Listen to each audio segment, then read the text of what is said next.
Porque hay historias que no están en los libros de historia. ¿Por qué algunos relatos nos incomodan tanto? ¿Por qué ciertas voces han sido silenciadas durante siglos? Este es Resistir Contando, Relatos que Incomodan. Un podcast donde exploramos cómo la escritura puede ser un gesto de resistencia, una forma de desafiar el olvido y una estrategia para incomodar a quienes prefieren no escuchar. Nosotros somos Karin y Juanjo Mejía. Bienvenidos a nuestro podcast. Cuando pensamos en la escritura, muchas veces imaginamos una actividad individual, un ejercicio de creatividad o una forma de entretenimiento.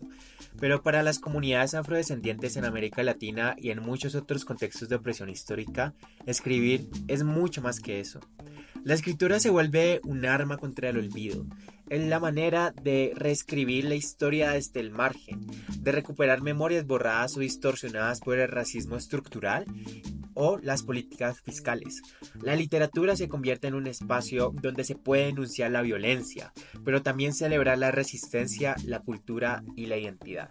Por ejemplo, en la obra de Manuel Zapata Olivella, Shango el Gran Putas, la narrativa construye un puente entre lo mítico, lo histórico y lo político. Aquí, contar la historia afrodescendiente no es solo un acto literario, sino un gesto de afirmación cultural, un reclamo de justicia y una manera de dignificar a quienes durante siglos fueron deshumanizados. La historia aquí se narra de una forma que desafía los relatos oficiales que han invisibilizado el aporte y la experiencia afro en América Latina. Esa forma de escribir es profundamente política, porque cuestiona el poder y las formas en las que se construyen las narrativas dominantes, obligándonos a pensar a quién tiene el derecho a contar y en qué condiciones la historia. Es cierto, y la escritura no solo busca contar historias, busca incomodar. Esa incomodidad es vital porque es el primer paso para despertar la reflexión y abrir espacio a la transformación. Las historias que traemos, que contamos, no son relatos cómodos, mucho menos agradables. Están hechos para confrontar realidades que son dolorosas, están invisibilizadas o han sido negadas durante muchísimo tiempo. Incomodar en estos contextos es un acto netamente político, una interrupción necesaria de la historia dominante que ha borrado voces y memorias afrodescendientes y de otras comunidades.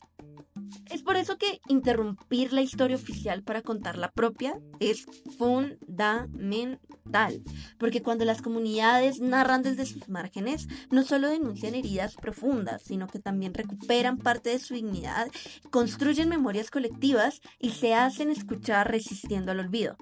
Estas voces nos obligan a enfrentar el racismo no solo como una idea lejana o estructural o muy abstracta, sino como una experiencia diaria que atraviesa el cuerpo, la tierra, la lengua e incluso el espacio donde viven estas comunidades. Un ejemplo particularmente potente de esta dimensión cotidiana y simbólica de este tipo de resistencia lo encontramos en los relatos de Cuando los pájaros no cantaban. Estos relatos breves abordan la violencia cotidiana que enfrentan las comunidades afrocolombianas, especialmente en relación con el despojo territorial, el racismo ambiental, incluso el alejamiento de sus tradiciones. Al escuchar estas historias se vuelve evidente cómo la resistencia también se articula en el vínculo con la tierra y el territorio, que son mucho más que espacios físicos para estas personas. Son fuentes de identidad, memoria, pertenencia. Es aquí cuando la violencia que sufren estas comunidades no solo es física, sino que también es simbólica, ya que implica la negación de su derecho a existir y a narrar su propia historia y su propia identidad. Las voces en Cuando los pájaros no cantaban incomodan, porque revelan cómo el racismo se manifiesta en lo más cotidiano y cercano, en las casas, en las calles, en el baile, en el aire que se respira. Nos muestra que la lucha por la memoria y el reconocimiento no es algo abstracto, sino una batalla constante por mantener vivas las raíces, reivindicar la dignidad frente a los intentos sistemáticos de invisibilización y de olvido. Estas narrativas afrodescendientes no se limitan únicamente a relatar las heridas profundas, las injusticias históricas y las formas de resistencia que han atravesado sus comunidades. Más allá de todo esto, cumplen un papel fundamental en la construcción de nuevas memorias colectivas, que buscan reivindicar identidades, culturas y experiencias que han sido marginadas, invisibilizadas o incluso negadas durante largos periodos. La literatura, en ese sentido, se convierte en un espacio vital para la sanación emocional y cultural. Es un lugar donde las heridas heredadas pueden ser reconocidas, comprendidas y trabajadas simbólicamente, permitiendo que las comunidades encuentren caminos hacia la reparación no solo en sus historias, sino también en sus territorios y cuerpos. Además, esa construcción literaria no solo habla de lo que fue y lo que duele, sino que también afirma con fuerza la riqueza cultural y la resiliencia de estos pueblos, fortaleciendo un sentido de pertenencia y orgullo frente a los intentos sistemáticos de borrarlos.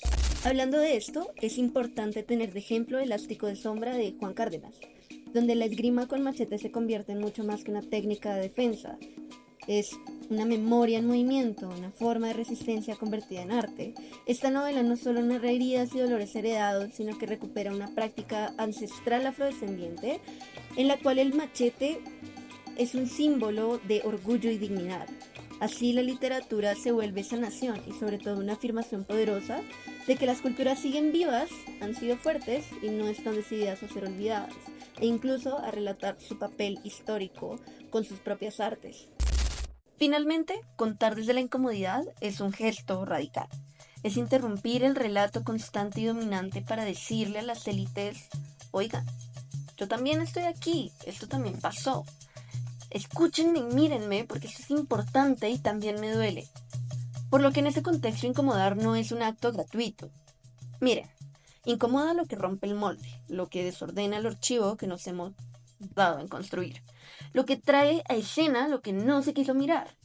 Y siento que eso es sumamente necesario, porque sin incomodidad no hay una transformación.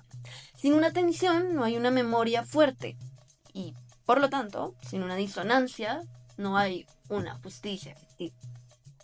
Por eso este podcast no busca ser cómodo, busca molestar con preguntas, voces, verdades y relatos que no caben en la historia oficial, hegemónica y homogeneizada que nos han contado. Porque molestar también es un derecho, porque incomodar es una forma de cuidar la verdad. Así que no dejemos de contar.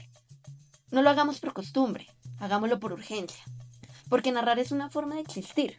Y hay memorias que si no se dicen, se pierden. Y hay luchas que si no se nombran, se repiten. Por eso hay que contar para no callar. Hay que molestar con palabras. Por eso, resiste contando, escribiendo relatos que sigan incomodando.